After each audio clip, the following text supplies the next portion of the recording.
Hello, as it's about the end of menopause month and breast cancer month, I wanted to talk about the two together and how I support women in my clinic who have survived breast cancer and breast cancer treatment but are now struggling with menopause, because this is a bit more of a complex situation than just a straightforward natural menopause.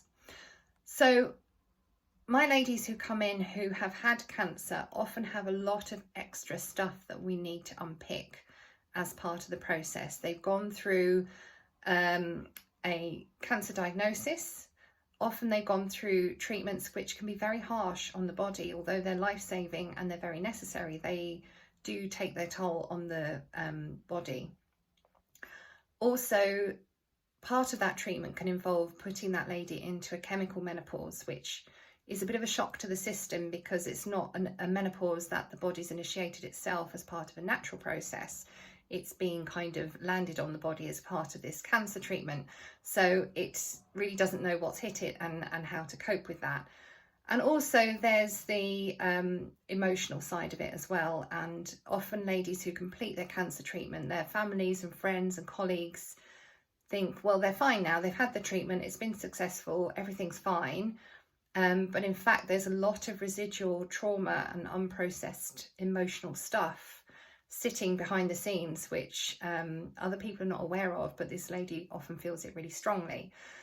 So there's all of that to have a look at. In terms of what we can do, there is a lot. So obviously with the psycho-emotional side of it, I think it's always important to try and unpick and understand why an illness like that manifested in the first place, because personally I don't believe that illness happens to us randomly. It doesn't happen by coincidence or accident. There's always reasons and layers of reasons why we end up in a situation of serious illness or a chronic illness.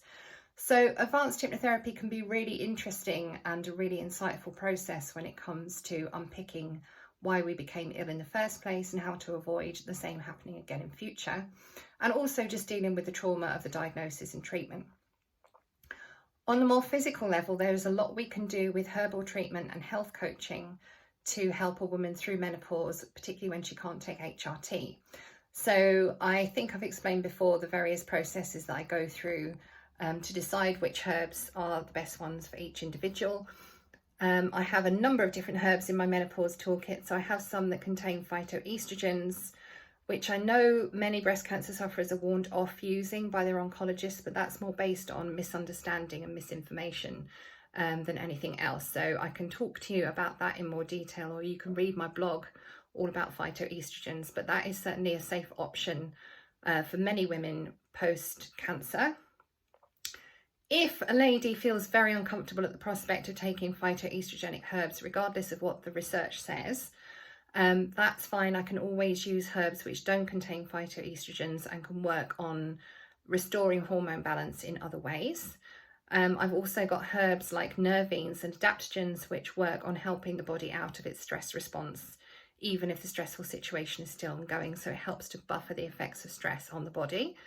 They're always a key part of any menopause prescription in my practice. But also I've got herbs that will target individual symptoms. So we can target things like the hot flushes, the brain fog, the fatigue, the palpitations, and anything else that might be going on for you. And all of the medicine is tailor-made to suit the individual. So it takes into account any other medication that you're taking. I do interactions checks before prescribing to make sure that your medication that you're on is not going to be interfered with by any herbs that you might be taking. And we monitor that on an ongoing basis as well. So if your drug regime changes, your herbal prescription may need to change with it as well. There's even some research to say that certain herbs will help certain drugs work that are used in cancer survivors to prevent that cancer coming back. So some herbs will help those drugs to work more effectively. So it's a really interesting area to work in and explore. If this is something that's resonating with you, or you know someone who's been affected by breast cancer and is now struggling through menopause, please do take a look at my website. I'm Hannah from Physic Health Consulting, and you can find me online at www.physichealth.uk. You're very welcome to book a free call with me as well, just to explore what your options are, and I will see you again soon.